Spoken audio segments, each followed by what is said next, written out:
Et salut à toi, c'est Mika de la Trucks Academy. Et aujourd'hui, on se retrouve pour le 5e podcast de la chaîne. Et nous allons aborder un sujet crucial pour toi qui viens d'obtenir ton permis poids lourd ou qui envisage de le passer. En effet, passer le permis poids lourd est une étape majeure, mais la question qui se pose ensuite est tout aussi importante. Comment choisir son premier employeur dans le monde du transport? C'est ce dont nous allons parler dans cette vidéo. Je sais à quel point cela peut être décisif pour le début de ta carrière de chauffeur, alors reste avec moi jusqu'à la fin car je vais te partager des conseils pratiques pour t'aider à prendre la meilleure décision et éviter de tomber dans le piège de certains employeurs malhonnêtes et de certaines entreprises où tu seras tout simplement exploité avec des conditions de travail déplorables. Avant de plonger dans le vif du sujet, n'oublie pas de t'abonner et de cliquer sur la petite cloche pour ne manquer aucune de mes futures vidéos sur le monde du transport. Et donc, c'est parti, on commence tout de suite.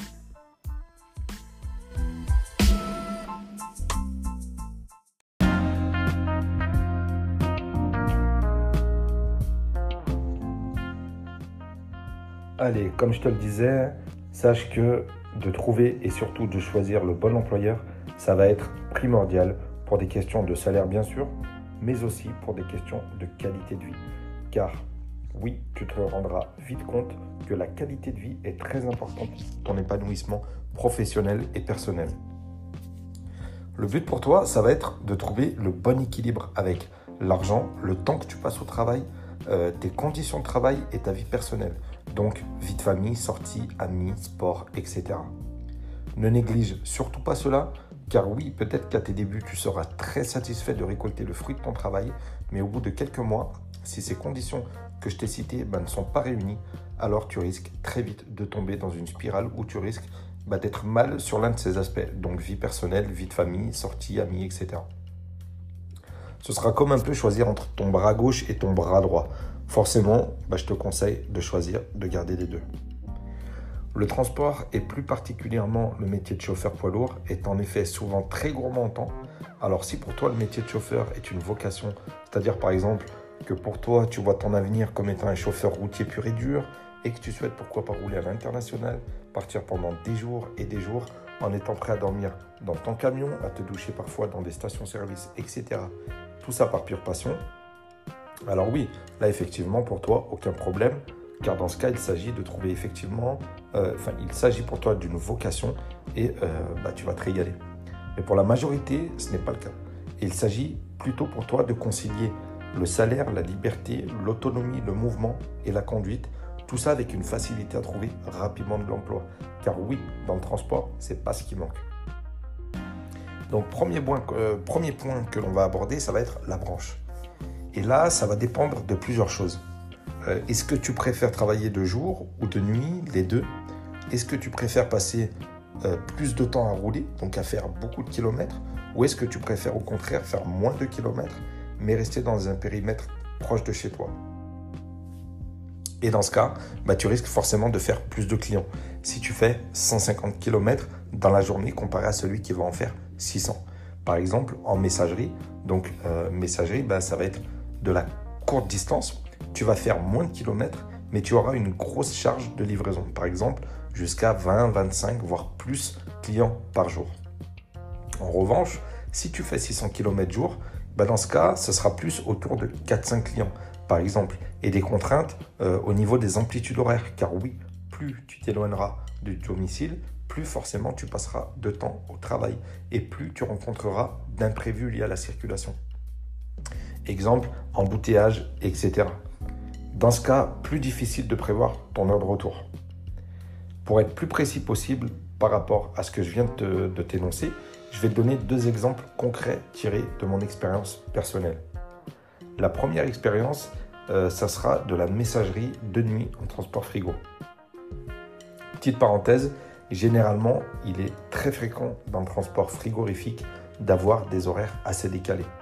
Je ferme la parenthèse. Deuxième expérience, ce sera plutôt cette fois dans le transport en lot ou aussi appelé groupage, où là je faisais beaucoup moins de clients mais beaucoup plus de kilomètres.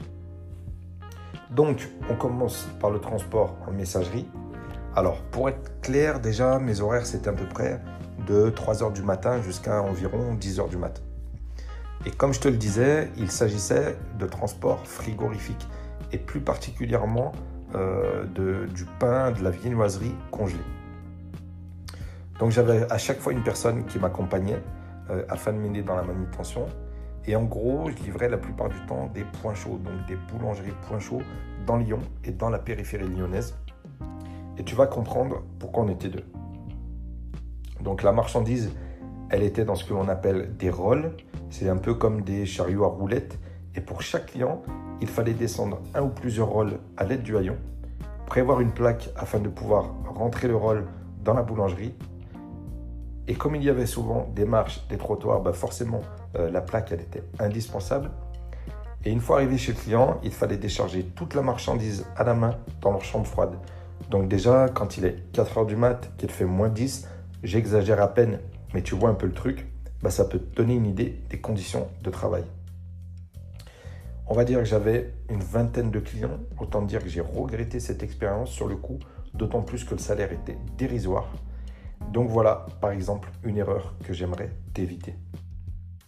On passe à la deuxième expérience, cette fois-ci dans le transport en groupage. Donc là, il s'agissait de transporter généralement de la marchandise sur palette dans un camion bâché. Au niveau des horaires, là, je commençais généralement à 6h et je finissais la plupart du temps fin d'après-midi. Donc entre 16h et 18h, voire plus dans certains cas. Exemple, typiquement les embouteillages.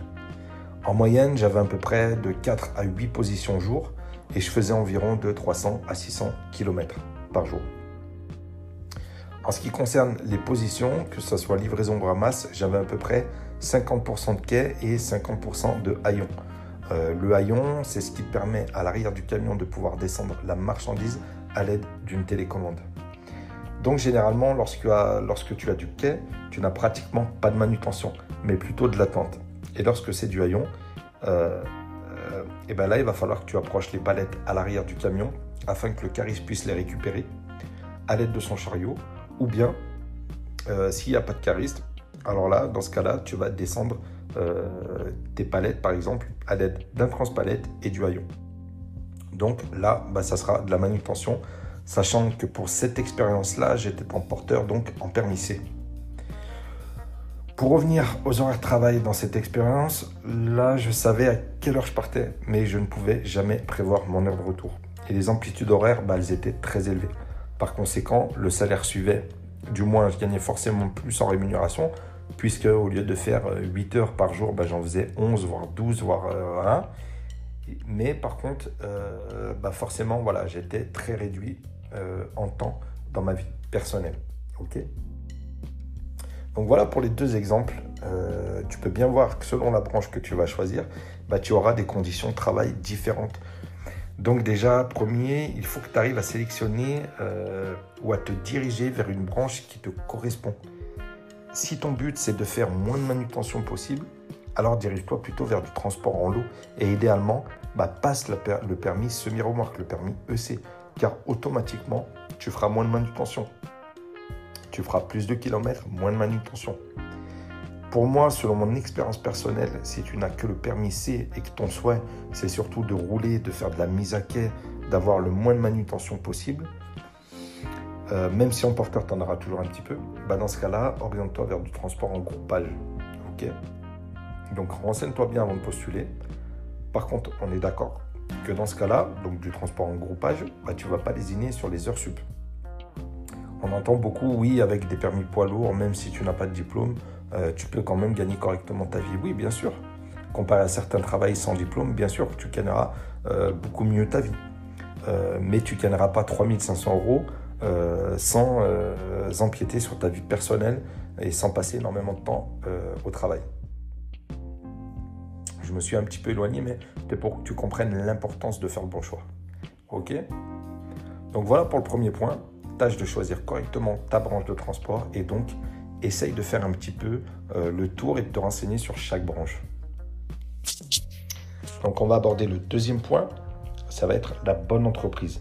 Alors oui, pour cette deuxième partie, on va voir qu'il va falloir que tu choisisses correctement l'entreprise. Par exemple, si tu choisis, je te dis une bêtise, de faire du transport frigorifique, et dans ce cas-là, il va falloir que tu choisisses la bonne boîte de transport frigorifique. En effet, ce qui va être intéressant pour toi, c'est de savoir les choses à en prendre en compte lorsque tu cibles une entreprise. Ça va être par exemple, est-ce que le matériel est en bon état? Est-ce que les camions sont récents, confortables, bien entretenus? Car oui, en 2024, hors de question pour toi de te fracasser le dos dans un vieux taco tout équipé, boîte manuelle, ou pour passer les vitesses, il va falloir que tu ailles avec les deux mains. Okay, cette époque, elle est révolue et les entreprises qui ne se mettent pas à la page, pour moi, ne méritent pas de trouver de chauffeur. Donc déjà, en regardant le dépôt, le matos, les camions, ça peut te donner une idée de tes futures conditions de travail. Est-ce que l'entreprise dispose de quais? Bien sûr, si c'est du transport du TP, forcément, il n'y aura pas de quai. On est bien d'accord. Mais si c'est du transport de marchandises, là, tu peux regarder par exemple l'état de l'entreprise, est-ce qu'elle dispose de quais, etc., etc. Donc ça peut déjà te donner une idée. Les mauvaises entreprises, entre guillemets, en général, pour ces entreprises-là, ils ont des marges extrêmement réduites parce qu'ils font beaucoup de sous-traitance. Okay, donc, ils ont des petites marges. Et dans ce cas-là, ils essaient de réduire leurs coûts avec des petits salaires et de faire des économies sur le matériel. Ok, donc, forcément, là, tu auras des salaires moins conséquents, des conditions de travail dégradées, etc. Voilà pour le deuxième. Observe bien l'état de l'entreprise ainsi que l'état du matériel. Très, très important. Ce qu'il faut savoir aussi avec les entreprises à faible marge, c'est qu'en général, ils vont prendre du fret que personne ne veut faire. Donc, tu risques de te taper des sales journées, raison pour laquelle les chauffeurs, la plupart du temps, ne restent jamais très longtemps dans ce type de boîte et que par conséquent, les camions, à force de tourner, arrivent à un moment où ils sont dans un sale état. Ok ? Donc voilà, on a fait le tour de ce deuxième point et on attaque maintenant le troisième. Et le troisième point, ça va être le salaire. En effet, j'avais déjà dit dans une précédente vidéo que pour n'importe quel transport, dans n'importe quelle place de chauffeur, tout salaire en dessous de 1 600 €, et je suis gentil, je te déconseille d'accepter. Ok ? Même si tu es débutant dans le métier. Tu as besoin des employeurs, mais des employeurs, ils ont besoin de toi aussi. Et c'est une question d'échange, de bons procédés, et tu n'es pas là pour te faire exploiter. D'accord ? J'ai déjà fait une vidéo sur les salaires, donc si tu souhaites en savoir plus, tu peux aller checker. Mais sache que bien sûr, lors de ta sélection d'employeur, il va falloir que tu prennes en compte la question, bien évidemment, du salaire. Le dernier et quatrième point, lui, ça va concerner plutôt ta relation avec ton employeur. Et effectivement, une bonne relation avec son employeur est très importante pour la suite de ton parcours et pour ton épanouissement professionnel. Donc, les conseils que j'ai à te donner à ce sujet, ça va être de communiquer avec lui, car contrairement à ce que tu peux penser, un bon employeur va apprécier un employé qui communique les bonnes choses comme les mauvaises. C'est-à-dire qu'un chef d'entreprise, même s'il ne te laisse pas transparaître, il va préférer un employé qui lui dise franchement les choses, poliment, courtoisement bien sûr, mais de façon directe, plutôt qu'un employé qui va se plaindre en longueur de journée à ses collègues de travail. Tu auras toujours ce genre de chauffeur sans arrêt mécontent, qui passe la plupart de son temps à se plaindre qu'il est mal payé, que les conditions de travail sont difficiles, qu'il fait trop d'heures sup, etc. Et cet employé-là, ça fait peut-être 10 ans qu'il bosse dans ces conditions de travail qui ne lui plaisent pas. Et peut-être que s'il en aurait parlé de façon directe à son boss, il y a longtemps qu'il aurait des meilleures conditions de travail. Donc crois-moi que tu auras beaucoup plus à gagner avec un bon chef d'entreprise, car si tu lui dis les choses franchement de façon directe entre quatre yeux, il aura beaucoup plus de respect pour toi et il y a de fortes chances pour que tu puisses avoir des meilleures conditions de travail. Ok ? N'oublie jamais ça. Le chef d'entreprise, il va aimer les personnes proactives, franches et directes. Encore une fois, à condition d'être raisonnablement courtois et de savoir dire les choses correctement. D'accord ? Voilà pour cette vidéo. Donc, je t'énumère encore une fois rapidement les 4 points sur lesquels tu devras t'attarder. Numéro 1, la spécialité, la branche. Numéro 2, les conditions de travail. Numéro 3, le salaire. Numéro 4, ta relation avec ton employeur. J'espère que les quelques infos que je t'ai données aujourd'hui te seront d'une grande utilité. Et si tu as apprécié, dans ce cas, un petit like serait le bienvenu. Et si tu souhaites t'abonner, sache que c'est avec un grand plaisir car d'autres podcasts et d'autres vidéos sont à venir où l'on abordera toujours dans le cadre du transport plusieurs choses comme par exemple le mindset, l'entrepreneuriat, etc.